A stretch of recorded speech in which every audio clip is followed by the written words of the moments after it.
वाणी बोलिए मन का आवा खोल। सब लोग गान करेंगे। ऐसी वाणी बोलिए मन का आवा खोल और इनको शीतल करे और इनको शीतल करे। आप शीतल हो कबीरा आप शीतल हो।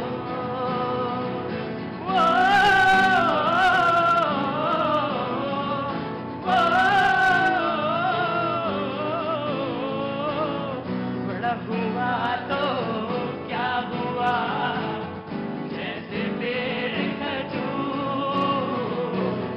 बड़ा हुआ तो क्या हुआ जैसे पेड़ खजूर। पंछी को छाया नहीं पंछी को छाया नहीं फल लागे अति दूर कबीरा फल लागे अति दूर। खड़ा कबीरा चौक पर मांगे सबकी खैर। साथ गाएंगे। खड़ा कबीरा चौक पर मांगे सबकी खैर। ना काहू से दोस्ती ना काहू से दोस्ती ना काहू से बैर कबीरा ना काहू से बैर।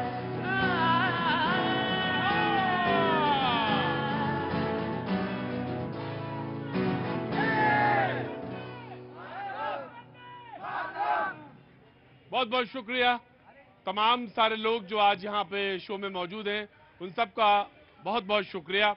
वो तमाम सारे लोग जो आज रक्षाबंधन मना के आ रहे हैं या राखी बंधवाने जा रहे हैं, उन सब का बहुत बहुत शुक्रिया। Thank you so much. वो तमाम सारे बहनें भाई जो आज यहाँ पे मौजूद हैं, उनको तमाम सारी रक्षाबंधन की शुभकामनाएं।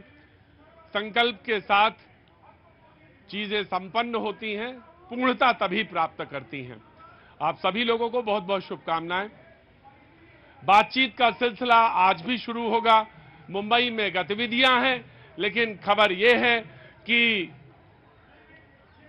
संसद का विशेष अधिवेशन बुलाया गया है और ये ट्वीट के जरिए बताया गया कि 18 से 22 सितंबर के बीच अब लोग अटकलें लगा रहे हैं कि क्या हो सकता है 18 से 22 के बीच में 5 जो विशेष बैठकें हैं वो हैं उसमें और सार्थक बहस लगेगी, लेकिन लोगों ने अटकलें लगाना पहले से शुरू कर दिया।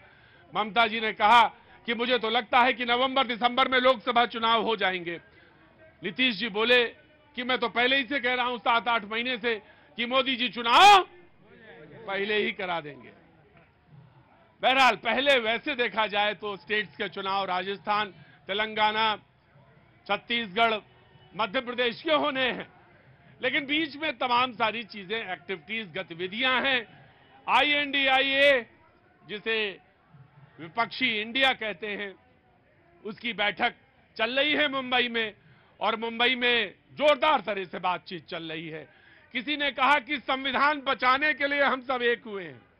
किसी ने कहा कि अगर ये सारा कुनबा एक हो गया तो मोदी जी अब की से नहीं आने वाले।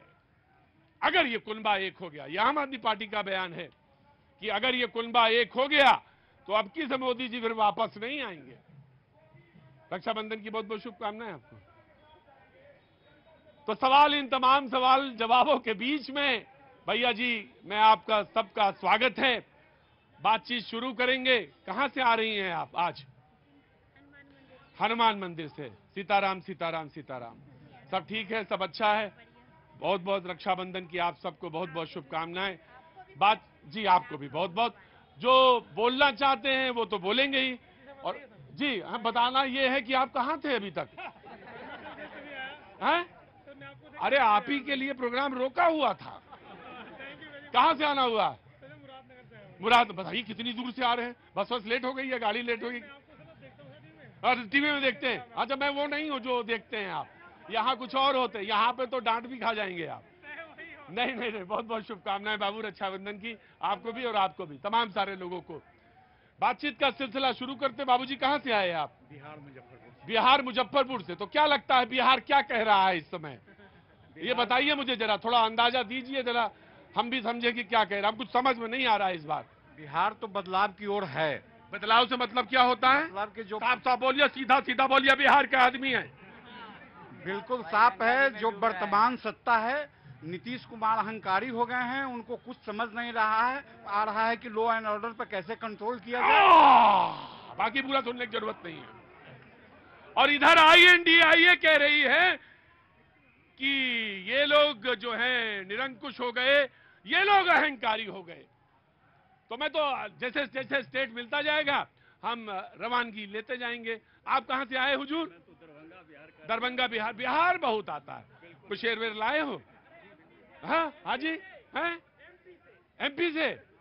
हाँ MP में हाँ मामा बनेंगे, मामा बनेंगे। अच्छा, तो कहां से MP में आप? भिंड मध्य प्रदेश से हूँ। भिंड से? अरे बिल्कुल एकदम लगे हुए हैं आप तो उत्तर प्रदेश। चंबल से। चंबल का पानी है, चंबल का पानी है। हाँ। और खून में उबाल है। उबाल है। जय श्री राम। जय सिया राम। तो यहाँ पे बगल में एक 14 मंजिल है, वहीं चढ़कर कूद जाओ नीचे। अरे नहीं भैया, गजब आदमी है। कह रहे हैं पानी में वो खून में उबाल। अरे उबाल है तो देश के लिए कुछ कार्य करो, समझ में आए? अरे ऐसे उबाल से क्या मतलब? हाँ जी, देश के लिए काम करेंगे सर। जो दिल्ली है सर ना, अच्छा जगह है सर। हाँ। ऐसा पूरा सा भारत होना चाहिए सर। वाह, दिल्ली बहुत अच्छा है, ऐसा पूरा भारतवर्ष होना चाहिए। हाँ जी, सर चेंजिंग होना चाहिए, सर पानी होना चाहिए। हाँ। बिजली थोड़ा सा कम होना चाहिए सर। और जो बिजली वगैरह है, मतलब जो भी फैसिलिटी है सब मिलना चाहिए। हाँ, जैसे थोड़ा बिजली मिल जाए, थोड़ा पानी मिल जाए, स्कूल मिल जाए, थोड़ा स्कूल, थोड़ा अस्पताल मिल जाए, और थोड़ा तनख्वाह बढ़ जाए, और थोड़ी पेंशन हो जाए, बाकी सब अच्छा है। एक आदमी के लिए, आम जिंदगी के लिए इससे ज्यादा और क्या जरूरत होती है? क्यों बाबू, आ गए? तुम्हारा ही इंतजार करता हूँ, शो में देखता हूँ कि तुम आए कि नहीं। आज मजदूरी कितनी रही, हुई कि नहीं? आज बंद है सर। आज बंद है। आ गए हो रक्षाबंधन, तो आज कोई काम नहीं मिला, तो फिर कैसे क्या होएगा? चलेगा, चल रहा है। चलेगा, चल रहा है, सब झमाझम है। तो बातचीत शुरू करें। हाँ जी, आप कहां से आ गए? बनारस से। आए है, पूरा ठेठ बनारसिया हैं आप। हाँ जी, पूरा खाकी बनारसिया। हर महादेव। हैं? हर हर महादेव। तो क्या नाम हो गया गुरुजी? हर हर मोदी। नहीं नहीं, नाम क्या आपका? मुन्ना सनोवर खान। मुन्ना सनोवर खान। मुन्ना सनोवर खान। तो हर हर मोदी। हर हर मोदी, घर घर मोदी, हर हर महादेव। आए है, ये ठेठ बनरसिया है मामला। पता ना कर पाएंगे आप, कुछ ना पता कर पाएंगे। और ये जो होता पहुंचे, पता चला लाइन में, और लाइन पहुंचते पहुंचते हो सकता बदल भी गए हैं। बदलेगा नहीं। कैसे? ऐसे ही जैसा मौसम है वैसे ही रहेगा। बोले ऐसा ही जैसा मौसम है ना, वैसे ही रहेगा। अगर ये कुनबा साथ रहा तो वो बीजेपी की दोबारा सरकार नहीं बनेगी। दोबारा से मतलब तिबारा। और ममता जी ने बंगाल में एक बार खेला कर दिया है। और ममता जी ने अगर सबको सिखा दिया, ये आम आदमी पार्टी करी, ममता जी ने अगर सबको सिखा दिया और बता दिया और समझा दिया, तो अब की से मोदी नहीं आएंगे। ये बयान है आम आदमी पार्टी का। बीजेपी से शुरू करते हैं, कांग्रेस, आम Aadmi party, general Samajwadi party. जी प्रतीक जी, राजनीति का रंग भी बड़ा अजीब होता है। सबसे बड़ा दुश्मन सबसे करीब होता है। वाह, राजनीति का भी रंग बड़ा अजीब होता है। सबसे बड़ा दुश्मन सबसे करीब होता है। दिल्ली में कांग्रेस और केजरीवाल सांप और नेवले से भी बड़े दुश्मन, और एक दूसरे के साथ आज खड़े हैं। किस लिए? अपने घोटालों के घटाटोप अंधेरों को छुपाने के लिए। एक शराब घोटाले में जेल जा रहा है, दूसरे यूपीए ने अपना नाम तक बदलना पड़ा है। इतने घोटाले कर दिए कि नाम छुपाने की जरूरत पड़ी। दिवालिया कंपनी की तरह अपना नाम बदल दिया। बिहार में लालू नीतीश एक दूसरे के खिलाफ 30 साल तक राजनीति की, आज एक दूसरे के गोद में बैठ रहे हैं। न लालू जी नीतीश को बनने देंगे, न नीतीश लालू के बच्चे को कभी बनने देंगे। तृणमूल कांग्रेस यानी कि ग्रास रूट कांग्रेस, बंगला में तृणमूल मतलब ग्रास रूट कांग्रेस यानी कांग्रेस ग्रास रूट की पार्टी नहीं है। वहां बनी कौन सी पार्टी? कांग्रेस राष्ट्रवादी कांग्रेस, यानी कि कांग्रेस राष्ट्रवादी नहीं है। और ये सारे लोग एक साथ हैं। ये एक दूसरे को इनको चाहते हैं कि दूसरे की सीट आए, लेकिन हमसे एक ठो कम आए, क्योंकि कांग्रेस अगर रेस में आएगी तो बाकी सहयोगियों को शेष कर देगी, और बाकी सहयोगी अगर रेस में आएंगे तो कांग्रेस को शेष कर देंगे। तो ये रेस और शेष का खेल चल रहा है। इसमें हम कहां हैं? भारतीय जनता पार्टी के साथ भारत की जनता है। ये भारत की जनता की सरकार है। ये गांव गरीब किसान नौजवान की सरकार है। ये मन से मून तक और सुबह से सूर्य तक जो मोदी मोदी मोदी हो रहा है, ये 140 करोड़ देश की जनता की आवाज है। अच्छा, बोलते बढ़िया है ये लोग, हैं? क्या कर दिए? ये अपना एकदम सेंटेंस बना के लाए थे। हाँ। पूरा का पूरा रख दिए। हाँ। इनको ये पता नहीं है। हाँ। इस बार खेला होवे वो तो हम बोल दी है दीदी, इस बार जो चाहेंगे हम लोग। हाँ। अभी तो 2 स्टेट हारे हैं। हाँ। तो 200 दाम कमा है। हाँ। इस बार विधानसभा का चुनाव है। तो फ्री में सिलेंडर मिल जाएगा। गजब है भाई, हराओ या गिराओ और सिलेंडर फ्री ले जाओ। मैं आम आदमी पार्टी को देता हूं, then I will come to you. जी, आम आदमी पार्टी। देखिए, रक्षाबंधन की बहुत बहुत शुभकामनाएं आपको भी और आपके सारे दर्शकों को। प्रतीक भाई, जी। देखिए, जो आज देश के अंदर अंतर बड़ा है, स्पष्ट है। जो इंडिया से मोहब्बत करता है, हिंदुस्तान से प्यार करता है, हिंदुस्तान के संविधान में विश्वास रखता है, वो इंडिया के साथ है। जो नफरत फैलाता है, जो इंडिया से नफरत करता है, घृणा करता है, वो आज एनडीए के साथ है। आप ये समझिए, भारतीय जनता पार्टी इंडिया से नफरत करते करते आज वो पूरी हिंदुस्तान के 140 करोड़ लोगों से नफरत कर बैठे हैं। आज अंतर बड़ा है। बीजेपी वाले 140 करोड़ लोगों से नफरत कर बैठे, निश्चित रूप से कर बैठे हैं। आप इनका स्टेटमेंट देखिए।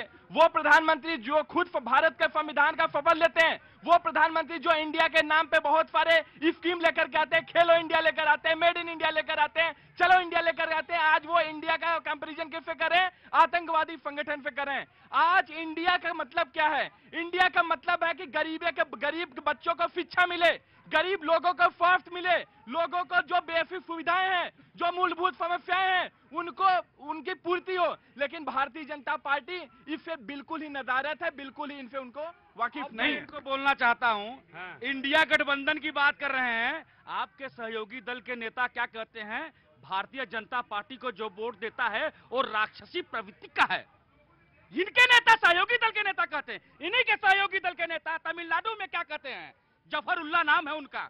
भारत माता, एक महिला का नग्न तस्वीर बनाते हैं और भारत माता का जो है यहाँ पर झंडा तिरंगा हमारा, एक तरफ श्री राम, एक तरफ लक्ष्मण, मोदी जी का और अमित शाह जी का चेहरा डाल करके वो दर्शाते हैं। ये राक्षसी प्रवृत्ति है और किस प्रकृति का है ये लोग? और जो कहते हैं भारत माता के, इंडिया का फारूक अब्दुल्ला किसके साथ है जो भारत में अलग प्रधानमंत्री की बात करते हैं?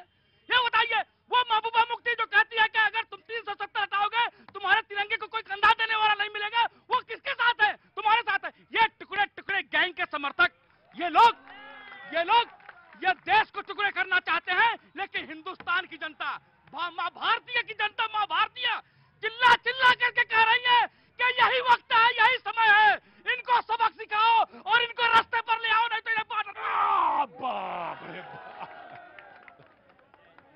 गनीमत है पानी की बोतल रखी थी वहां पे, कहीं बम रखा होता तो वही फाड़ दिए होते। मां भारती, कांग्रेस।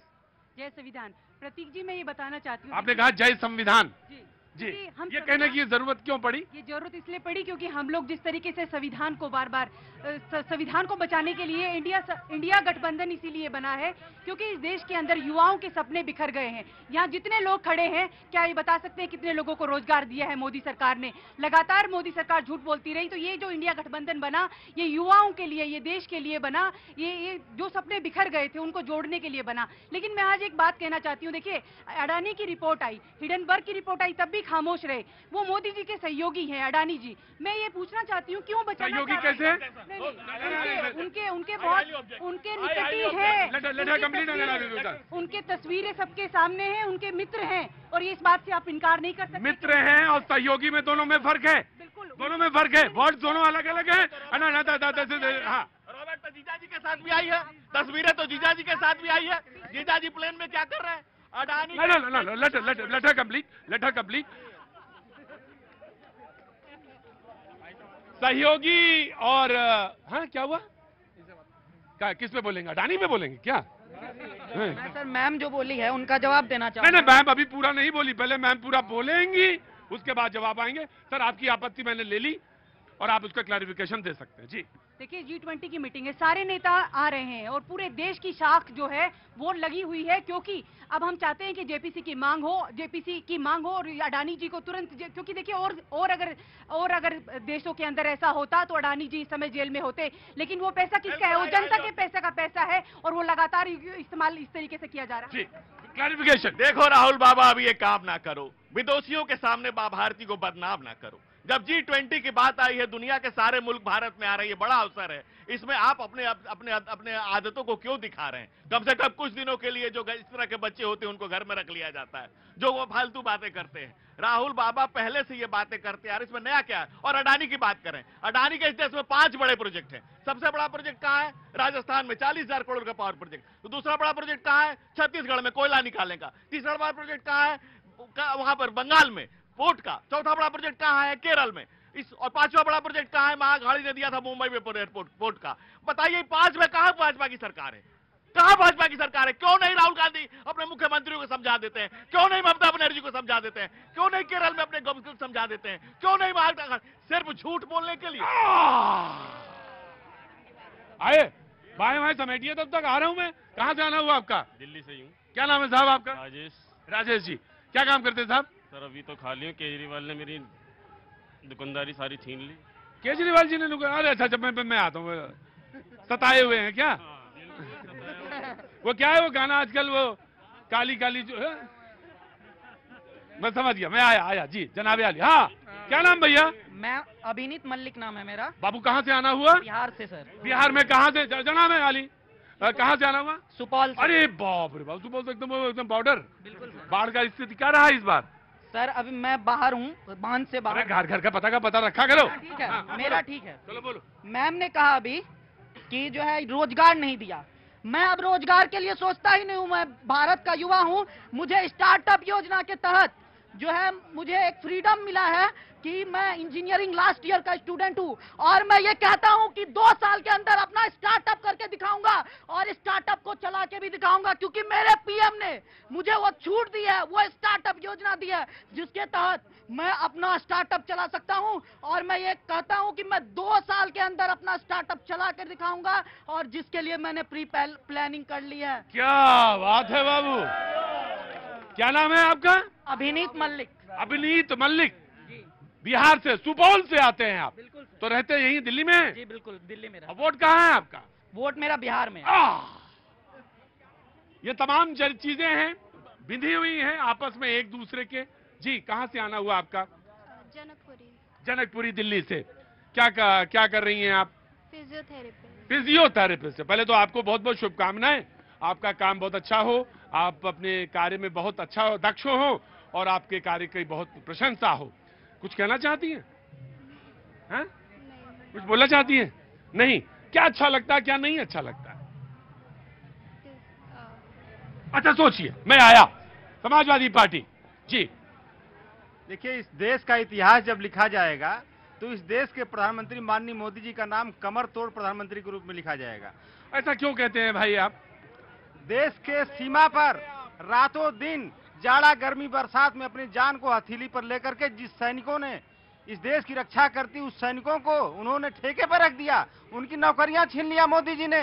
देश की सुरक्षा को किसने नौकरी छीन ली? मोदी जी ने उनको अग्निवीर बना दिया, उनकी नौकरी को उन्होंने अग्निवीर बना दिया। दूसरी बात, अरे क्या आप कह रहे हैं? सैनिकों को उन्होंने अग्निवीर बना दिया, आपको पता नहीं है? नहीं हमें तो पता है। तो कैसे नौकरी छिन गई ये मैं जानना चाहता हूँ। 4 साल के ठेके पर रख दिया उनको। सुप्रीम कोर्ट का बयान आपने पढ़ा था? बयान नहीं, वर्डिक्ट का है सुप्रीम कोर्ट का बयान। देखिए मैं बता रहा हूँ आपको। आपने वर्डिक्ट पढ़ा था? जी देखिए, 4 साल की ठेके पर रख दिया जवानों को मोदी जी ने, देश की कमर तोड़ दिया, देश की अर्थव्यवस्था की कमर तोड़ दी। सुप्रीम कोर्ट में एक minute hold on, supreme court ने वर्डिक्ट में क्या कहा था मैं ये जानना चाहता हूं, मैं आपके मुंह से सुनना चाहता हूं। डिट्टो वर्डिक्ट क्या था? देखिए, सुप्रीम कोर्ट ने क्या रोक लगाई है क्या? मैं जो सवाल पूछा उसका जवाब अगर आपके पास है तो दीजिए, वरना आगे बढ़ जाइए। देखिए, मैं ये कहना चाह रहा हूं कि इस देश में 1947 से लेके सुप्रीम कोर्ट का वर्डिक्ट था अग्निवीर के बारे में कि पूरी दुनिया में तमाम फौजें, तमाम देशों की फौजें जो नियुक्तियां हैं उस पर कंट्रोल कर रही हैं, उसको कम कर रही हैं। अच्छी योजना है, लेकिन केंद्र सरकार इसको स्पष्ट रूप से बताने में असफल रही। योजना अच्छी है, अगर उसको आगे बढ़ के बोला होता, फेस किया, तो अच्छी योजना थी, बता ले जाते। ये वर्डिक्ट था। अब आगे बढ़िए, अब आप बोलिए। सर देखिए, माननीय सुप्रीम कोर्ट ने बहुत सारे सुझाव दिए, लेकिन एक भी सुझाव इस मोदी सरकार ने नहीं माना। दूसरी बात मैं कर रहा हूं, इस देश की अर्थव्यवस्था की कमर, जैसे मिसाल के तौर पे सुप्रीम कोर्ट, मतलब यहां पे अगर आपने एक फेस भी बोला, उस पर कॉन्ट्राडिक्ट आएगा, सवाल खट से पूछूंगा। जैसे कौन सी चीज नहीं मानी, लगाओ। कहां से आए भैया? तो हल्ला मचाओगे किसको? तुम कहां से हो? बिहार में। कहां से? तुम कहां से हो? और तुम? मधुबनी। थोड़ा दूर दूर है ये दोनों। जाओगे बेटा वहीं, सब लोग को वहीं जाना है। ये स्टार्टअप का बात कर रहा है। अभी आ रहा हूं स्टार्टअप में। जी जनाब आली, बोलिए। नकल कराना पाप है। देखिए माननीय मोदी, नहीं, लेकिन मैं चांस देता हूं, क्योंकि डिबेट अच्छी होनी चाहिए, स्वस्थ होनी चाहिए। और इसमें ये वो डिबेट है अगर इसमें किताब खोलनी पड़ जाए तो बहुत अच्छी बात है। किताब खोल के करिए डिबेट। जी।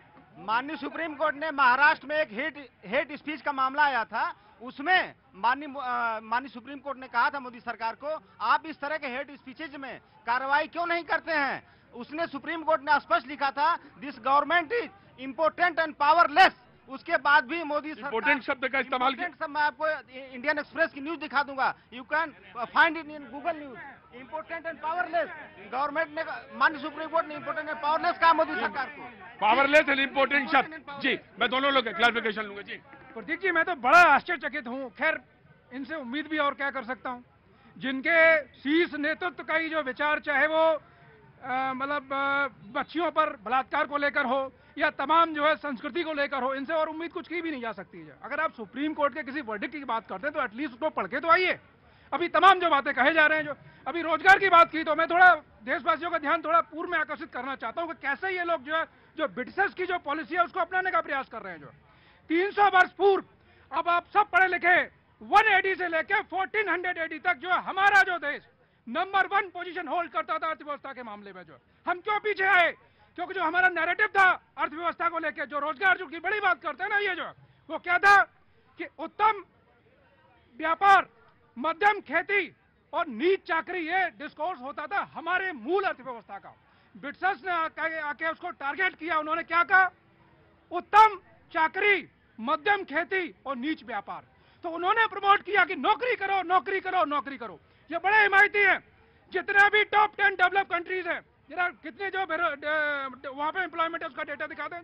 जो मैं बात कर लूंगा। जो मैं आपको गलत नहीं कह रहा हूं, मैं चेक कर लूंगा, क्रॉस चेक। अगर 144 करोड़ के देश में अगर रोजगार के अवसर पैदा हो रहे हैं, सबको ये पता है कि क्या बताइए ना। आप ईमानदार पार्टी के प्रतिनिधि है ना? बिल्कुल ईमानदार हैं जी, कट्टर ईमानदार हैं। डकेंगे चोट पे कहते ईमानदार हैं।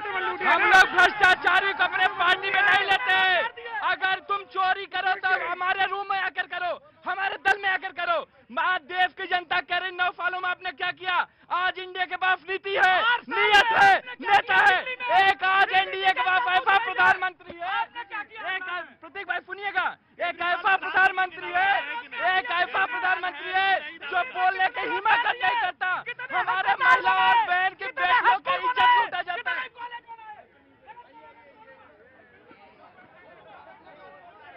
एक ऐसा शब्द नहीं, बीच में नहीं बोलेंगे। नहीं, आप बीच में नहीं बोलेंगे। किसी के बीच में बोलना गलत है। किसी के बीच में बोलना गलत है। मैंने आपको भी बोल दिया। मैं ये बोल रहे थे। प्रतीक जी, मैं तो उम्मीद कर रहा था कि ईमानदार राजनीति के पढ़ता लोग उस तरह का अचल प्रस्तुत करेंगे। जो वो तो मेरा समय भी छीनने लग गया। ये तो ईमानदार हैं। जो ये तथाकथित हैं, तथाकथित ईमानदार हैं, तथाकथित जो है मतलब कहना चाहिए। कट्टर शब्द साहित्य में किसके लिए प्रयोग होता है? जो स्वयं घोषित होता है। कोई दूसरा जो उपमा नहीं देता कट्टर की। जो right, I have taken your point, now you please. मैं आपसे बस एक अनुरोध करूंगा कि चुना हुआ मुख्यमंत्री और देश का प्रधानमंत्री बहुत सम्माननीय होते हैं। शब्दों का इस्तेमाल गरिमा के साथ करेंगे। प्रतीक भाई निश्चित रूप से सम्मानी होते हैं।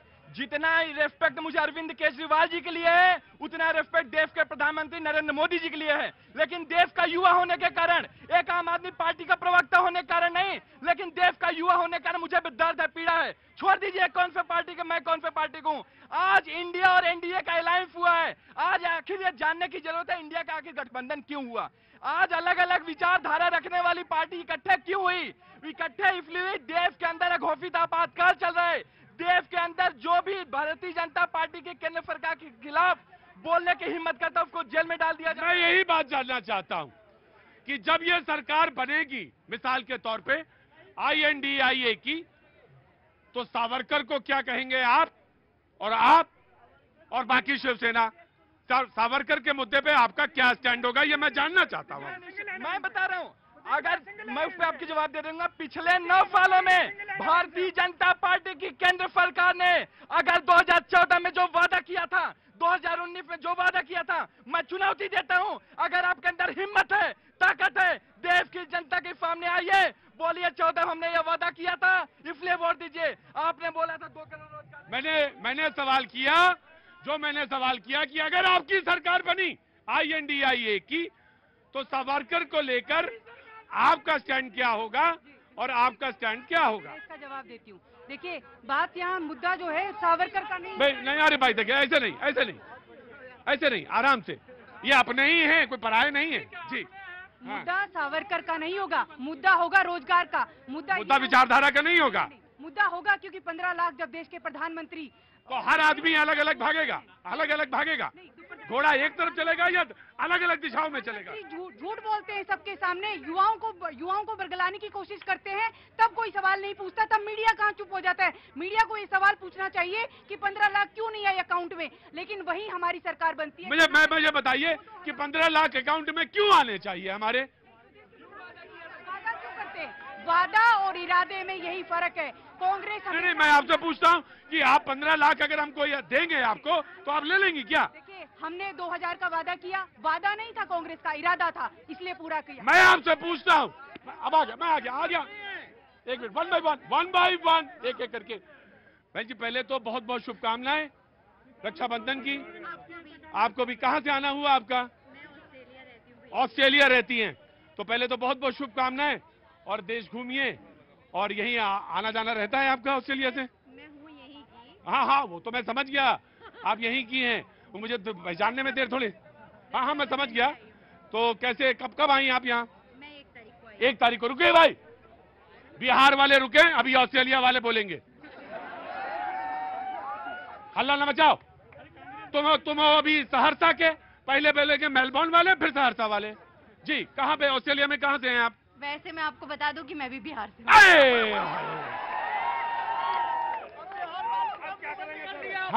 बिहार वालों को बोलने का मौका आप नहीं दिए हैं। ये निकली मैडम बिहार से हैं। नहीं, ये बिहार की हैं लेकिन ऑस्ट्रेलिया में जी। हाँ, वेरी क्विक। क्या नाम है आपका? मेरा नाम स्नेहा है। स्नेहा जी, बोलिए।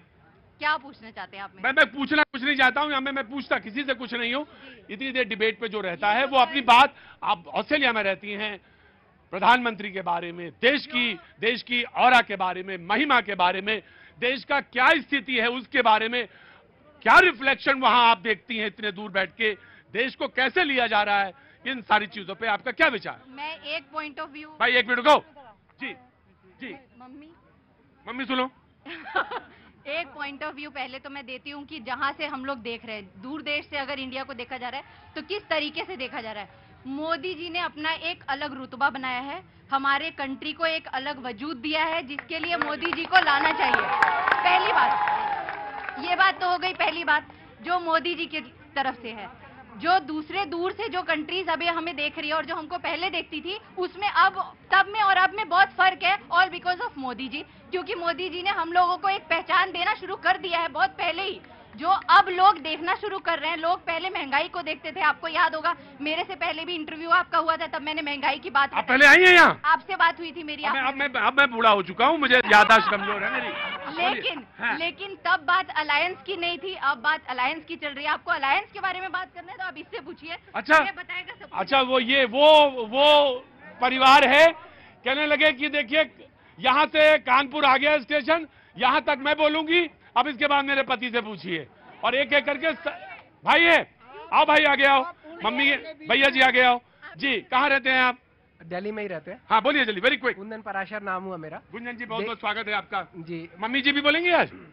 मम्मी जी नहीं बोलेंगी? अच्छा देखिए ये मेरी बहन है। हाँ हाँ अच्छा बोलती है। छोटी बहन है, अभी ऑस्ट्रेलिया रहती है। हाँ वैसे तो कितने साल हो गए ऑस्ट्रेलिया में? भैया मेरे को अभी बस शादी हुई है कुछ टाइम पहले। मैं इसलिए नहीं बोल रही हूँ क्योंकि मैं अब दूर से देख रही हूँ ना, पास की चीज तो इधर से दिख रही है।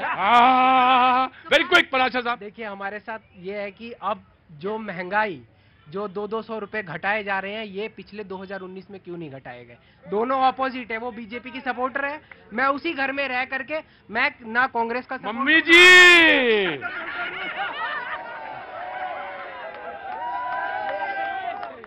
बोले हाँ एक है परिवार में, यही बिहार में हो रहा है। मम्मी एक तरफ, मम्मी बीच में है, बिटिया कह रही मोदी जी और भैया कह रहे हैं वाई नॉट इन 2019 200 रुपया तब क्यों कम नहीं किया? मम्मी जी आता हूं, इधर से किसने हाथ उड़ाया था जी? हाँ जी बोलिए। मैं ये पूछना चाहता हूँ, इंडियन नेशनल कांग्रेस है या कांग्रेस आई है? हाँ? इंडियन अरे अब INDI ये हो गया सब मामला, वो आप वहीं अटके पड़े। आ रहा वक्त छोड़ दे ब्रेक का, ब्रेक के बाद फिर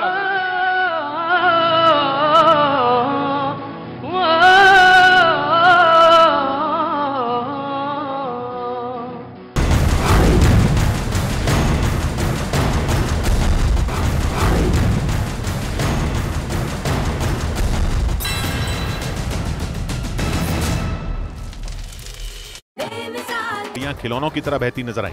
एक तस्वीर ऐसी भी आई जिसमें पानी के बीच बवंडर उठता दिखाई दिया, जिसमें सड़क का एक बड़ा हिस्सा ही बह गया।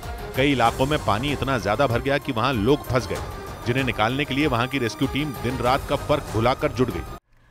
उधर रूस के गिलनजाक इलाके में लगी भीषण आग और ज्यादा विकराल हो गई है। बताया जा रहा है कि वहां पर हवा की रफ्तार काफी तेज होने की वजह से आग भड़कती चली गई, जिसने करीब 30 हेक्टेयर इलाके में अपना कब्जा जमा लिया। जिसका एक वीडियो भी सामने आया जिसमें धधकती आग से ऊंची ऊंची लपटें उठती नजर आईं। ऐसा लगा जैसे किसी बड़े इलाके में ज्वालामुखी फटने से वहां पर लावा निकल रहा हो। रूस के गिलनजाक से सामने आए इस वीडियो में दूर दूर तक खौफनाक मंजर नजर आया, जबकि भयंकर आग की वजह से आसपास काले धुएं की गुबार ने अपना कब्जा जमा लिया। वहीं आग पर काबू पाने के लिए हेलीकॉप्टर के जरिए पानी की बौछार की गई। इसके साथ ही बड़ी संख्या में दमकल कर्मी आग बुझाने के लिए कड़ी मशक्कत करते नजर आए। बताया गया कि वहां पर हवा की रफ्तार काफी तेज होने की वजह से आग और तेजी से भड़कती चली गई। चीन में कंस्ट्रक्शन साइट पर आई बाढ़ में मरने वालों की संख्या छिपाने पर 5 लोगों को हिरासत में ले लिया गया। मामला 21 अगस्त का बताया गया, जब वहां के सिचुआन प्रांत में बाढ़ आई और हर तरफ तबाही और बर्बादी पसर गई। मैदान में पानी की नदी बहने लगी, वहां खड़ी गाड़ियां और मशीनें भी पानी में भीगने लगी। कई लोगों की मौत की खबर भी आई, लेकिन चीन के मीडिया के मुताबिक उस कंस्ट्रक्शन साइट के अधिकारियों ने बाढ़ से हुई मौतों की सही संख्या नहीं बताई। उन्होंने 79 लोगों को बचाने का दावा किया, जबकि 6 लोग लापता बताए गए। लेकिन चीन के मीडिया के मुताबिक जांच में पाया गया कि उस कंस्ट्रक्शन साइट पर आई बाढ़ में 48 लोग लापता हुए थे, जबकि 149 लोगों को बचा लिया गया था। दिल्ली के भजनपुरा इलाके में हरप्रीत गिल नाम के आदमी की बाइक सवार बदमाशों ने गोली मारकर हत्या कर दी। 36 साल के Harpreet Gill e-commerce company Amazon में सीनियर मैनेजर थे। बदमाशों ने इस वारदात को उस वक्त अंजाम दिया जब रात करीब 11:15 बजे वो अपने एक रिश्तेदार के साथ घर से कहीं जाने के लिए निकले, और आरोप है कि उसी दौरान स्कूटर और मोटरसाइकिल पर सवार 5 लड़कों ने उनका रास्ता रोक लिया। पुलिस के मुताबिक उन बदमाशों ने उन पर ताबड़तोड़ गोलियां चलानी शुरू कर दी। रात को घर से खाना खाकर निकले थे, उसी दौरान हमलावर आए हैं और अचानक उन पर ताबड़तोड़ दोनों तरफ से फायरिंग की है। इस घटना में ई-कॉमर्स कंपनी अमेजॉन के सीनियर मैनेजर हरप्रीत गिल की मौत हो गई।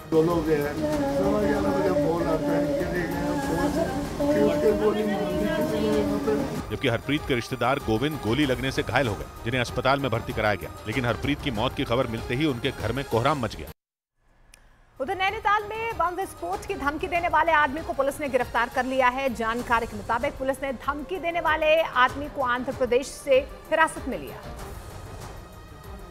जिसने नैनीताल में बम विस्फोट की धमकी दी। पुलिस के मुताबिक नैनीताल के मेट्रोपोल में अतिक्रमण हटाने के दौरान इस आदमी ने 24 घंटे के अंदर नैनीताल को बम से उड़ाने की धमकी दी। तो ये करीब 3 या 4 बार इस तरह के मामलों में जेल भी जा चुका है। नैनीताल को बम से उड़ाने की धमकी के मामले में पुलिस ने जिस आदमी को गिरफ्तार किया उसका नाम खालिद बताया गया, जो पुलिस के मुताबिक पहले भी धमकी देने के मामलों में जेल की हवा खा चुका है।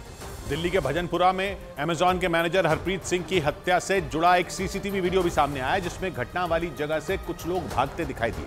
हालांकि भागने वाले लोग हमलावर थे या नहीं, इसका पता नहीं चल सका, लेकिन पुलिस सीसीटीवी वीडियो में दिख रहे हैं इन लोगों की तलाश में जुट गई। जो वीडियो सामने आया उसमें 2 लोग उसी गली से भागते दिखाई दिए जहां पर हरप्रीत गिल को गोली मारी गई। थोड़ी देर बाद उसी जगह से 2 और लोग स्कूटर से जाते नजर आए। पुलिस को शक है कि स्कूटर सवार लोग हमलावर हो सकते हैं, क्योंकि स्कूटर चलाने वाले ने चेहरे पर रुमाल बांध रखा था। पुलिस के मुताबिक वारदात को अंजाम देने के लिए हमलावर पूरी तैयारी से आए थे। वो पूरा स्पॉट यहाँ पर हम दिखा रहे हैं, क्योंकि इस पूरे स्पॉट पर ये सब जगह गोलियों के निशान आपको दिखाई देंगे, दीवारों पर और सड़क पर। हालांकि हरप्रीत गिल की हत्या के पीछे की वजह का पता नहीं चल सका, लेकिन पुलिस पुरानी रंजिश समेत हत्याकांड से जुड़े हर एंगल को खंगालने में जुट गई।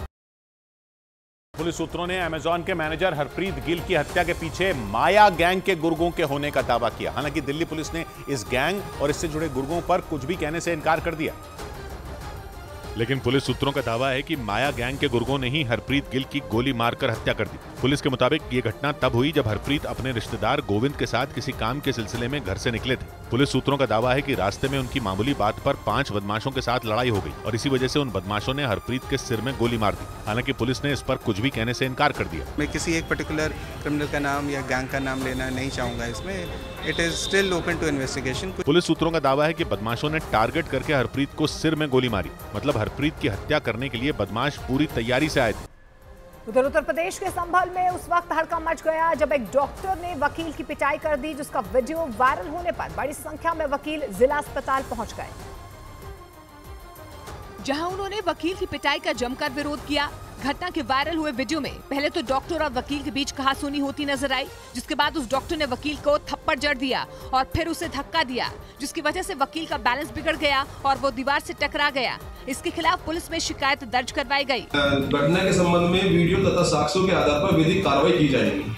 वकील की पिटाई का वीडियो वायरल होते ही दूसरे वकील फौरन जिला अस्पताल पहुंचे और डॉक्टर के खिलाफ कार्रवाई की मांग की। फ्लोरिडा में समुद्र तट से टकराने के बाद इडालिया नाम के इस तूफान ने कई इलाकों को बर्बाद कर दिया। एक दिन पहले ही इस तूफान की वजह से कैरिबियाई देश क्यूबा को भारी नुकसान पहुंचा, जिसके अगले ही दिन ये तूफान अमेरिका के फ्लोरिडा के समुद्र तट से टकरा गया। इसके बाद तो वहां भयंकर तबाही का सिलसिला शुरू हो गया। खतरनाक हवाओं के साथ कई इलाकों में तेज लहरों के साथ समुद्र का पानी पहुंच गया। ऐसा लगा जैसे उन इलाकों पर समुद्र ने कब्जा कर लिया हो। फ्लोरिडा की ज्यादातर सड़कों पर कई फीट तक पानी भर गया, जिसमें सैकड़ों गाड़ियां डूब गईं। कुछ जगहों पर समंदर का पानी किनारे बने पुलों के ऊपर से भी बहने लगा। तेज हवाओं ने सैकड़ों पेड़ों को जमीन पर पटक दिया। हालात बिगड़ते देख अमेरिका के राष्ट्रपति बाइडेन एक्शन में आ गए। उन्होंने फ्लोरिडा के गवर्नर से फोन पर बात की और सरकार की तरफ से हर संभव मदद का भरोसा दिया। Regions that are likely to be hit first, that we're there as long as it takes. We're going to make sure they have everything they need. हालांकि फ्लोरिडा प्रशासन ने तूफान को देखते हुए एक दिन पहले ही कई इलाके खाली करा लिए थे। फ्लोरिडा से ही तूफान से मची तबाही की कुछ और डरा देने वाली तस्वीरें सामने आई, जिनमें वहां के रिहायशी इलाकों में तबाही साफ दिखाई दी, जबकि तूफानी हवाओं की चपेट में आने से कई मकानों की छतें उड़ गईं, जिससे वहां रहने वाले लोग दहशत से भर गए। फ्लोरिडा के एक इलाके से आए इस वीडियो ने तो लोगों की सांसें रोक दी, क्योंकि तूफान की वजह से समंदर की लहरें सब कुछ तबाह करने पर आमादा दिखी। समंदर का पानी किनारे पर बने मकानों तक पहुंच गया। देखकर ऐसा लगा जैसे मकान समंदर के बीच में ही बना हो। तेज हवाओं की वजह से मकान के कई हिस्से टूटकर पानी में गिरे नजर आए। फ्लोरिडा के एक दूसरे इलाके से भी डरा देने वाला एक वीडियो सामने आया, जिसमें तूफानी हवाओं की चपेट में आकर एक मकान की छत उड़ती दिखी, जबकि वहां मौजूद बड़े बड़े पेड़ जोर जोर से हिलते नजर आए। ऐसा लगा जैसे अगले ही पल वो पेड़ अपनी जगह से उखड़ जाएंगे। उधर जम्मू कश्मीर के रामबन में एक इलाके में आग लगने से हड़कंप मच गया, जिसका एक वीडियो भी सामने आया, जिसमें पूरा इलाका आग की चपेट में दिखाई दिया, जिसकी सूचना फौरन दमकल विभाग को दी गई। लेकिन दमकल विभाग की टीम के आने से पहले ही वहां पर बनी 3 झोपड़ियां जलकर राख हो गई, जिसमें 2 बच्चों समेत एक महिला की आग में झुलसकर मौत हो गई, जिसके धुएं ने पूरे इलाके को अपनी चपेट में ले लिया। आग की ऊंची ऊंची लपटों को कई किलोमीटर दूर से ही साफ देखा जा सकता है। इस हादसे में 2 लोग गंभीर रूप से घायल हो गए। वहां पहले से भारी तबाही का अनुमान लगाया गया था, लेकिन तूफान के पहुंचने के बाद हालात पूरी तरह पटरी से उतर गए। इतनी बड़ी तबाही की आशंका वहां के मौसम विभाग को भी नहीं थी। सबसे बुरा हाल उन इलाकों का हुआ जो समुद्र के किनारे हैं, जहां तूफान के पहुंचते ही तेज हवाओं के साथ मूसलाधार बारिश शुरू हो गई। इस आफत को देखते हुए फ्लोरिडा प्रशासन ने बड़े पैमाने पर राहत और बचाव का अभियान शुरू कर दिया। हजारों लोगों को खतरनाक जगह एक अनोखी खुशबू ब्लैकस्टोन अगरबत्ती, G20 सम्मेलन के बाद बुलाया गया संसद का विशेष सत्र। 18 से 22 सितंबर तक चलेगी संसद। कार्यवाही के दौरान होंगी 5 अहम बैठकें, संसदीय कार्य मंत्री ने दी जानकारी। पिछली 4 तिमाही के मुकाबले इस बार विकास दर सबसे आगे। पहली तिमाही में बढ़कर 7.8% हुई विकास दर। केंद्रीय मंत्री अनुराग ठाकुर ने ट्वीट कर कहा, पीएम मोदी के दिशा निर्देश में तरक्की के रास्ते पर बढ़ रहा है देश। मुंबई में होने वाली विपक्षी गठबंधन की बैठक पर बीजेपी का निशाना। बोले संबित पात्रा, दल मिल रहे हैं लेकिन दिल नहीं, मजबूरी में स्वार्थ के लिए हो रहा है गठबंधन।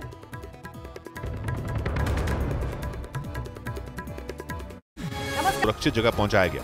इसके साथ ही सैकड़ों मकानों को लहरों से बचाने के उपाय भी शुरू किए गए, जिसके लिए उन मकानों के चारों तरफ रेत की बोरियां लगा दी गईं। इसके साथ ही फ्लोरिडा के 40 से ज्यादा जिलों में स्कूल बंद कर दिए गए तो टैंपा एयरपोर्ट पर सभी उड़ानें भी रोक दी गई। यही नहीं, अमेरिकी नेशनल गार्ड के करीब 6000 जवानों की तैनाती उन इलाकों में की गई जहां लोग तूफान में फंसे हुए हैं।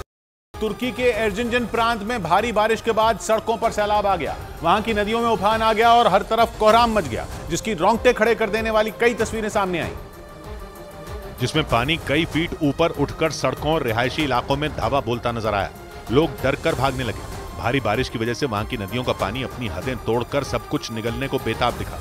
उसकी जद में जो भी आया वो तहस नहस हो गया। पानी के तेज धपेड़े किनारे पर लगी लोहे की ग्रिल को तोड़ते हुए निकल गए। एक तस्वीर में कई गाड़ियां खिलौनों की तरह बहती नजर आईं। एक तस्वीर ऐसी भी आई जिसमें पानी के बीच बवंडर उठता दिखाई दिया, जिसमें सड़क का एक बड़ा हिस्सा ही बह गया। कई इलाकों में पानी इतना ज्यादा भर गया कि वहां लोग फंस गए, जिन्हें निकालने के लिए वहां की रेस्क्यू टीम दिन रात का फर्क भुलाकर जुट गई।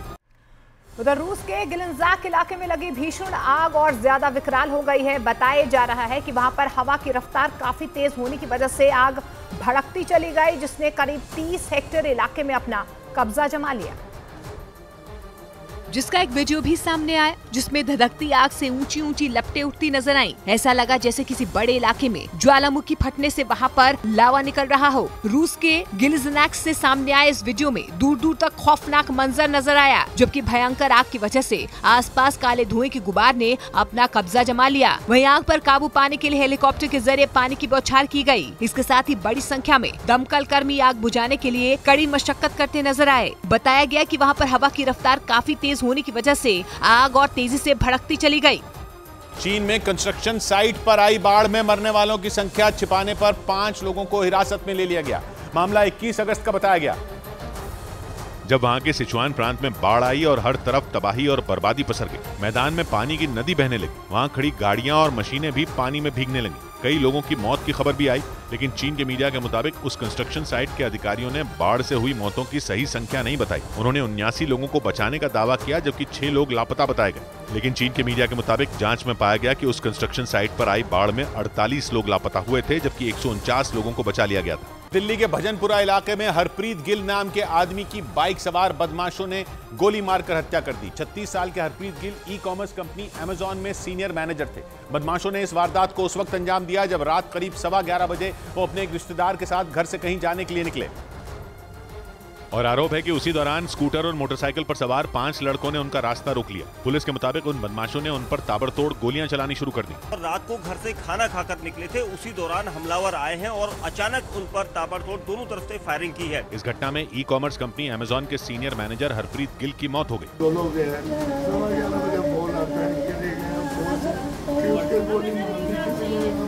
जबकि हरप्रीत के रिश्तेदार गोविंद गोली लगने से घायल हो गए, जिन्हें अस्पताल में भर्ती कराया गया। लेकिन हरप्रीत की मौत की खबर मिलते ही उनके घर में कोहराम मच गया। उधर नैनीताल में बम विस्फोट की धमकी देने वाले आदमी को पुलिस ने गिरफ्तार कर लिया है। जानकारी के मुताबिक पुलिस ने धमकी देने वाले आदमी को आंध्र प्रदेश से हिरासत में लिया, जिसने नैनीताल में बम विस्फोट की धमकी दी। पुलिस के मुताबिक नैनीताल के मेट्रोपोल में अतिक्रमण हटाने के दौरान इस आदमी ने 24 घंटे के अंदर नैनीताल को बम से उड़ाने की धमकी दी। तो ये करीब 3 या 4 बार इस तरह के मामलों में जेल भी जा चुका है। नैनीताल को बम से उड़ाने की धमकी के मामले में पुलिस ने जिस आदमी को गिरफ्तार किया उसका नाम खालिद बताया गया, जो पुलिस के मुताबिक पहले भी धमकी देने के मामलों में जेल की हवा खा चुका है। दिल्ली के भजनपुरा में अमेजॉन के मैनेजर हरप्रीत सिंह की हत्या से जुड़ा एक सीसीटीवी वीडियो भी सामने आया, जिसमें घटना वाली जगह से कुछ लोग भागते दिखाई दिए। हालांकि भागने वाले लोग हमलावर थे या नहीं, इसका पता नहीं चल सका। लेकिन पुलिस सीसीटीवी वीडियो में दिख रहे इन लोगों की तलाश में जुट गई। जो वीडियो सामने आया उसमें 2 लोग उसी गली से भागते दिखाई दिए जहां पर हरप्रीत गिल को गोली मारी गई। थोड़ी देर बाद उसी जगह से 2 और लोग स्कूटर से जाते नजर आए। पुलिस को शक है कि स्कूटर सवार लोग हमलावर हो सकते हैं, क्योंकि स्कूटर चलाने वाले ने चेहरे पर रुमाल बांध रखा था। पुलिस के मुताबिक वारदात को अंजाम देने के लिए हमलावर पूरी तैयारी से आए थे। वो पूरा स्पॉट यहाँ पर हम दिखा रहे हैं, क्योंकि इस पूरे स्पॉट पर ये सब जगह गोलियों के निशान आपको दिखाई देंगे, दीवारों पर और सड़क पर। हालांकि हरप्रीत गिल की हत्या के पीछे की वजह का पता नहीं चल सका, लेकिन पुलिस पुरानी रंजिश समेत हत्याकांड से जुड़े हर एंगल को खंगालने में जुट गई। पुलिस सूत्रों ने अमेजॉन के मैनेजर हरप्रीत गिल की हत्या के पीछे माया गैंग के गुर्गों के होने का दावा किया। हालांकि दिल्ली पुलिस ने इस गैंग और इससे जुड़े गुर्गों पर कुछ भी कहने से इनकार कर दिया। लेकिन पुलिस सूत्रों का दावा है कि माया गैंग के गुर्गों ने ही हरप्रीत गिल की गोली मारकर हत्या कर दी। पुलिस के मुताबिक ये घटना तब हुई जब हरप्रीत अपने रिश्तेदार गोविंद के साथ किसी काम के सिलसिले में घर से निकले थे। पुलिस सूत्रों का दावा है कि रास्ते में उनकी मामूली बात पर 5 बदमाशों के साथ लड़ाई हो गई और इसी वजह से उन बदमाशों ने हरप्रीत के सिर में गोली मार दी। हालांकि पुलिस ने इस पर कुछ भी कहने से इनकार कर दिया। मैं किसी एक पर्टिकुलर क्रिमिनल का नाम या गैंग का नाम लेना नहीं चाहूँगा इसमें। It is still open to investigation. Police सूत्रों का दावा है कि बदमाशों ने टारगेट करके हरप्रीत को सिर में गोली मारी। मतलब हरप्रीत की हत्या करने के लिए बदमाश पूरी तैयारी से आए थे।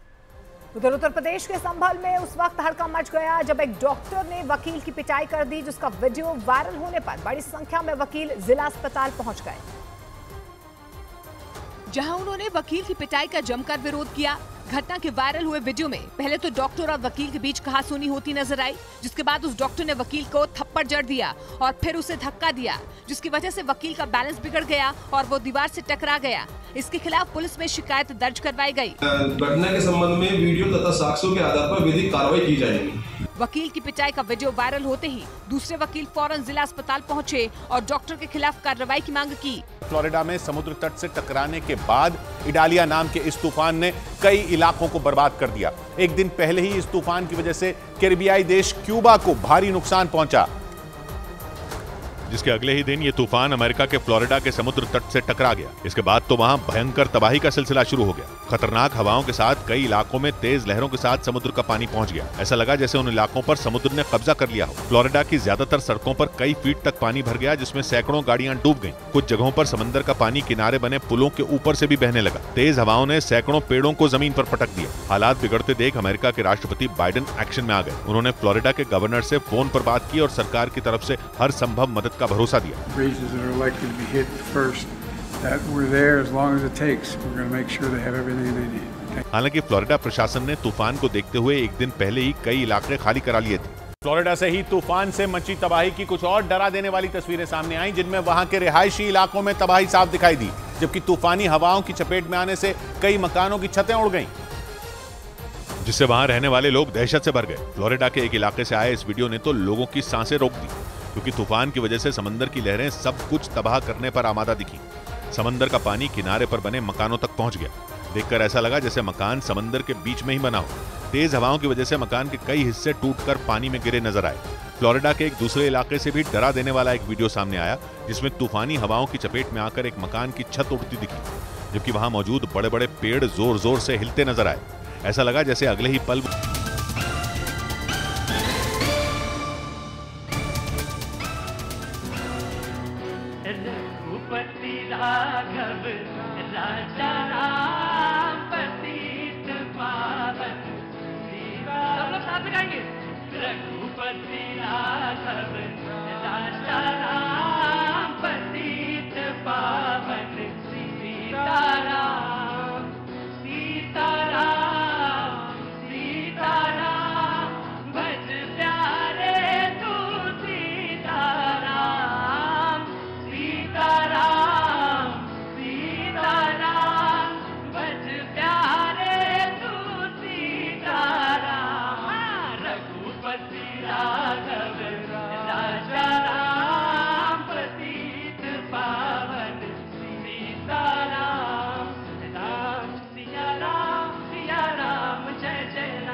बहुत शुक्रिया, बहुत शुक्रिया, थैंक यू सो मच। पिछला सेगमेंट जो था वो 8 मिनट एक्स्ट्रा था, वो ऑस्ट्रेलिया वाले ले गए मेरा 8 मिनट। और मुझे जब मेरी नजर घड़ी पे पड़ी तो 38 हो चुका था, और नहीं 28, जबकि ब्रेक 21 पे ले लेना था मुझे। बहरहाल कोई बात नहीं, मैं एक दो लोगों से करके फटाफट, इसीलिए मैंने सॉन्ग आज छोटा किया आपका। एक दो लोगों से बातचीत करेंगे। किसी ने कहा कि फुटपाथ पर मैं जूते बेचता हूं, आज मैंने जूते नहीं बेचे या मेरे जूते नहीं बिके। शो में आते हैं, वो रेगुलर आते हैं, ये बात सच है कि वो रोज शो में आते हैं, लगभग हर तीसरे चौथे दिन आते हैं। उनकी एक शिकायत है। बंगाल से भी एक शख्स आए हुए हैं, दादा कोथाई दिखे कि दाढ़ी आचो। बंगाल वाले कहां चले गए? असम से भी लोग हैं, असम से भी हैं, ऑस्ट्रेलिया से भी हैं, बिहार का तो खैर मजमा ही है, यूपी और मध्य प्रदेश की तो बात ही क्या करें, पंजाब से भी हैं, अमृतसर से। मैं एक दो लोगों से वेरी क्विक रिएक्शन लेके फिर बातचीत के सिलसिले को आगे बढ़ाता हूं। शैलेंद्र जी बोल रहे थे, लेकिन मैं चुन झा, मैं रुंझुनी पता नहीं क्यों कहता हूं आपको, चुन झा बोलेंगे एंड देन फिर आपके पास। जी वेरी क्विक। सर मैं ये कह रहा हूं कि हर बार जो चुनाव होती है ना, 3 ही मुद्दे पे होते हैं, गरीबी, बेरोजगारी और महंगाई। गरीबी, बेरोजगारी और महंगाई, इन्हीं 3 मुद्दों पे हर बार चुनाव होती है। हर 5 साल आने के बाद, चाहे सत्ता में हो, विपक्ष वाला बोलेगा ये नहीं हुआ। आज जितनी भी पार्टियां हैं, सबकी कहीं ना कहीं किसी न किसी स्टेट में सरकार है, लेकिन इन सबों ने अगर ये काम किया होता तो गठबंधन करने की जरूरत नहीं होती। इन लोगों को, ये बड़े बड़े पढ़े लिखे लोग हैं दूसरे गठबंधन में, इनको ये समझ में नहीं आया कि अपने ही देश में देखो, अगर किसी को सत्ता से हटाना है तो सिंगल एक आदमी काफी होता है। जैसे कांग्रेस को केजरीवाल ने हटा दिया, सिर्फ केजरीवाल ने। यूपीए को नरेंद्र मोदी जी के नाम पे, सिर्फ नरेंद्र मोदी के नाम पे एक आदमी हटा दिया, फिर गठबंधन करने की क्या जरूरत है? इन लोगों ने गठबंधन, क्योंकि इन लोगों ने अपने अपने राज्य में कुछ काम ही नहीं किया है। यहाँ क्या है ना कि भ्रष्टाचार चरम पार है, इस देश में भ्रष्टाचार चरम पार है। गरीबी क्या कहते हैं ये लोग कि गरीबी हटाओ। मैं कह रहा हूं कि गरीब लोग, चुन आप काम क्या करते हैं भाई, आपसे आज जानना चाहता हूं। मैं तो सर अभी खेती कर रहा हूँ, माँ पिताजी एजेड हो गए इसीलिए मैं गांव में, लेकिन मैं दिल्ली में मार्केटिंग करता था। अब नहीं करते? नहीं, अब मैं। खेती कितनी है आपकी? खेती तो अपनी थोड़ी सी है, लेकिन लीज पे लेकर के खेती कर रहे हैं, क्योंकि माँ पिताजी को भी देखना। जिला कौन सा है? दरभंगा जिला। ठीक है। और खेती किस तरह, मूलतः खेती किस चीज की करते हैं? मूलतः खेती तो अपने यहाँ वही होता है, चावल, गेहूँ, धान। जी, कहा कि 3 मुद्दों पे चुनाव लड़े जाते हैं और यही 3 चुनाव डिसाइड करते हैं। असम वाले से एक रिएक्शन लेना चाहूंगा। असम में क्या चल रहा है इस समय? सिलचर असम से आया हूँ। सिलचर असम से। जी, डेवलपमेंट बहुत हुआ है सर मोदी जी आने के बाद में। पहले हम लोग छुट्टी लाइन में आते थे, दिल्ली आने के लिए हमको 4 दिन लगता था, अभी हम लोग 2 डेज में हम मतलब सिलचर से हम ये पहुंच सकते हैं। डेवलपमेंट बहुत हो रहा है और मोदी जी जैसा आदमी हमको अगले 50 साल के लिए चाहिए, बस यही हमारा ही। बंगाल वाले आए या चले गए? चले गए, ठीक। मैं एक दो रिएक्शन लेके फटाफट आता हूं। जी जनाब अली बोलिए। जय हिंद, वंदे मातरम, भारत माता की, मोदी जी की, समस्त देशवासियों को बहन भाई के पावन पर्व की हार्दिक शुभकामनाएं, बधाई हो। अभी बात हो रही थी IND बोलिए। हाँ, जो भी है। मेरा भारत बहुत महान है, लेकिन एक तरफ कौन है? एक तरफ घोटालेबाज हैं, चाहे वो चारा घोटाला हो, चाहे वो अगस्ता घोटाला हो, चाहे वो कॉमनवेल्थ घोटाला हो, चाहे वो अरे रुको भाई, चाहे वो ममता जी घोटाला हो, कितने घोटालेबाज। और एक घोटालेबाज और हैं जिन्होंने कार सेवक के ऊपर हत्या करी थी, गोली चलाई थी 1990 में। मुलायम सिंह पार्टी के भी सदस्य बैठे हुए हैं, उन्होंने निर्मम हत्या की थी। एक तरफ राम मंदिर बनाने वाले हैं, एक तरफ घोटाले करने वाले हैं, एक तरफ NRC लाने वाले हैं, एक तरफ घोटालेबाज हैं, एक तरफ। मैं इसको तुरंत बाद समाजवादी पार्टी को ही वो दूंगा, आप बिल्कुल निश्चिंत रहिएगा। ये शो भैया जी का है, इसमें तुरंत आपको ही मिलेगा, इसके अलावा कोई नहीं बोलेगा, क्योंकि इन्होंने आपके ऊपर कुछ काउंटर किया। Then you have to reply. एक तरफ 370 हटाने वाले हैं, एक तरफ घोटालेबाज हैं, एक तरफ UCC लाने वाले हैं, एक तरफ घोटालेबाज हैं। एक परेशान तो नहीं है ना? नहीं, हम परेशान नहीं है ना, देश परेशान है। वो कह रहे हैं कि परेशान थे इसीलिए 200 रुपया सस्ता कर दिया सिलेंडर। हम परेशान नहीं है, देश की जनता परेशान नहीं है, परेशान तो वो जो विपक्ष वाले हैं जिन्हें घोटाले कर रखे हैं, ये परेशान है। जी, समाजवादी पार्टी, इन्होंने कुछ कहा, यू कैन रिस्पॉन्ड। देश की आजादी 1947 में हुई और 2014 में मोदी जी प्रधानमंत्री बने। इन दौर में जितनी 2014 से 1947 के बीच में 67 ईयर्स में 55 लाख करोड़ का विदेशी कर्ज था भारत के ऊपर, लेकिन 2014 से लेकर 2023 तक 155 लाख करोड़ कर्ज हो गया। उसको अगर 144 करोड़ जनता से डिवाइड करेंगे तो ये जितने मोदी मोदी चिल्ला रहे हमारे सज्जन भाई बहन, ये सबके ऊपर 1-1 लाख का कर्ज है आज के डेट में। मैं बता रहा हूँ, रिपोर्ट बता रहा हूँ मैं। लेकिन नहीं चलेगा गलत बात। मैं भी झारखंड दुमका से आया हूँ, आपसे मुलाकात दुमका में गलत बात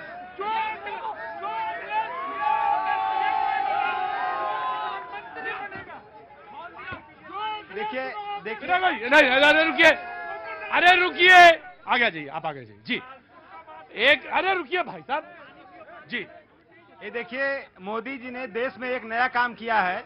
ये इस तरह की एक जेंट्री क्रिएट की है जो गाली देने वाली और धार्मिक मोदी जी ने तैयार की। जी जी, उन्हीं की देन है, उन्हीं की देन है। समाजवादी पार्टी एक तरफ परशुराम भगवान का मंदिर बनाती है चुनाव के पहले, और चुनाव के बाद मानस पर सवाल उठाती है। मंशा क्या है इनकी?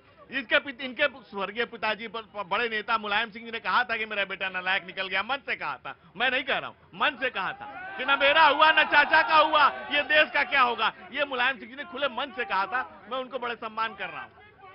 समाजवादी पार्टी ने सुप्रीम कोर्ट का जिक्र किया था, उसके बाद उन्होंने जो दिखाया मुझे गूगल करके, मैंने उसको देखा, वो जस्टिस जोसेफ का जजमेंट था जो दे रहे थे हेट स्पीच के खिलाफ। वो स्टेट्स के खिलाफ की बात कही गई थी, उसमें महाराष्ट्र का केस वो सुने तो उसमें ये बात कही गई थी। जी जी, हाँ जी। जो बेटा बाप का निभा किसका होगा? अरे नहीं, ऐसा नहीं।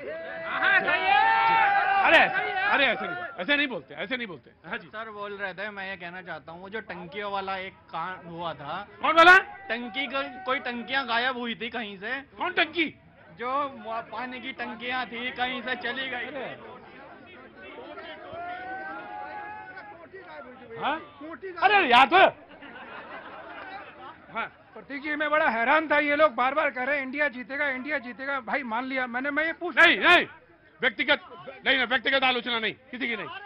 अरे रुकिए, मैं ये कहता हूँ इंडिया कभी नहीं हारा था, ना हारेगा। क्या 2014 में इंडिया हारा था? क्या 2019 में इंडिया हारा था? ऐसा ही होनी चाहिए ना। इंडिया नाम रख देने से इनकी जीत नहीं हो जाएगी। इनकी नीतियाँ ठीक नहीं है। इनके पास दो समस्या का हल है। क्या बेरोजगारी की समस्या हल कैसे करेंगे, महंगाई कैसे कम करेंगे? ये इंडिया का नाम रख देने से क्या ये दो समस्या का हल हो जाएगा? बहुत अच्छा सवाल है। क्या काम करते हैं आप? मैं जूती चप्पल का व्यापार करता हूँ। कहाँ पे? मैं बंगला साहब गुरुद्वारे के सामने। अच्छा, जूती चप्पल का रोजगार करते हैं। कह रहे हैं कि INDIA नाम रख लेने से क्या समस्या का हल होगा, और वो भी दो समस्या, बेरोजगारी। पराशर साहब, हाँ, आप ही के चक्कर में 8 मिनट निकल गए। एक बेरोजगारी और एक रोजगार, महंगाई, इन दो समस्या पे आप हल कैसे करेंगी, ये बताने का कष्ट करें जनता को, सो दैट दे कैन। ये जितने भी राजनीतिक दल के लोग आए हैं, इस समस्या का हल है इनके पास, बताइए। जी देखिए, जब 200 रुपए सिलेंडर पर 200 रुपए दाम कम किए जाते हैं तो मोदी जी और निर्मला सीतारमण जी आकर कहती हैं स्नेह भेंट महिलाओं के लिए दे रहे हैं। आप बताइए वो पैसा किसका है? वो जनता का पैसा है और जनता को ही दिया जा रहा है, और फिर इतने बड़े बड़े सौगात दे रहे हैं, भेंट दे रहे हैं। आप मुझे ये बताइए कि ये पैसा तो जनता का है, और इस तरीके का इतने साल से ये क्या कर रहे थे? जब लगातार हमारे समय में, जब 2014 में जब 400 का सिलेंडर था तो स्मृति ईरानी आकर बैठती थी। लगातार महंगाई बढ़ती रही, लगातार बेरोजगारी बढ़ती रही, और अगर इतना ही ये कहते हैं ना कि आपके पास समस्या का हल है हमारे पास, बिल्कुल हल है। 2012 में आप ही के पार्टी के नेता रेणुका चौधरी जी ने कहा था कि हिंदुस्तान की जनता इतनी गरीब थोड़ी ना कि 900 रुपए का सिलेंडर खरीद नहीं सकती। इनकी नेता ने कहा था, रेणुका चौधरी जी ने, कि देश की जनता इतनी गरीब है कि 900 रुपए का सिलेंडर तक नहीं खरीद सकती। आप खुद पहले अपने आप को देखिए, अपने। अरे एक बात सुनो यार, हाँ, ये तुम सब बयान दिन भर ऑटो चला रहे हो कि बयान सब पढ़ रहे हो? सर मैं ऑटो चालक हूँ, लेकिन सबसे पहले मैं राष्ट्रभक्त हूं। मैं अपने ये सही पटरी पे जा रहा है, बहुत जल्दी देखोगे तुम कहां पे। यहाँ कोई झंडा उंडा लिए बैठा होगा ये। जी ऑफकोर्स, आपका बयान पूरा हो गया था। देखिए ये मैं वेरी क्विक। हाँ जी, कंप्लीट। देखिए, सबसे ज्यादा बेरोजगारी कहाँ है, सबसे ज्यादा महंगाई कहाँ है? राजस्थान में। राजस्थान में सरकार किसकी है? कांग्रेस की सरकार है। ऐसी स्थितियों में इस तरह का रोना आप ये टाल देते हैं बात। इसका सवाल का जवाब दीजिए कि आपके पास सोल्यूशन क्या है। बिल्कुल हमारे पास आपको चुने तो अगली बार क्यों चुने? इसलिए कि 11 करोड़ टॉयलेट बनवाए गए, इसलिए कि 3.5 करोड़ घर बनवाए गए, इसलिए कि 12 करोड़ किसानों को सम्मान निधि दी गई, इसलिए कि 10वीं बड़ी अर्थव्यवस्था 5वीं बड़ी अर्थव्यवस्था बनी, इसलिए कि भारत का आज दुनिया में नाम हो रहा है, इसलिए कि हम गारंटी कर रहे हैं कि अगली बार 3री बड़ी अर्थव्यवस्था बनेंगे, इसलिए नहीं कि हम सबसे बड़े रहित माफीनामा मांगने वाले बनेंगे। वो कह रहे हैं कि जब दुनिया की अर्थव्यवस्था सिकुड़ रही है तो भारत की अर्थव्यवस्था 6% की दर से बढ़ रही है। जी, मैं जल्द give me a second, very quick, very quick. सबसे बड़ी दिक्कत ये है कि अगर अपोजिशन की बात मान भी ली जाए तो आखिर इनका दूल्हा कौन है? ये कब तक इस तरीके से लड़ते? शादी हो गई आपकी? शादी हो गई है, मैं तो दूल्हा बन गया। बढ़िया, मैं दूल्हा जी, हाँ, समाजवादी। जी, प्रतीक भाई, आज इंडिया के पास कश्मीर से लेकर के कन्याकुमारी तक और महाराष्ट्र से लेकर पंजाब तक 8 राज्यों के चीफ मिनिस्टर हैं। हम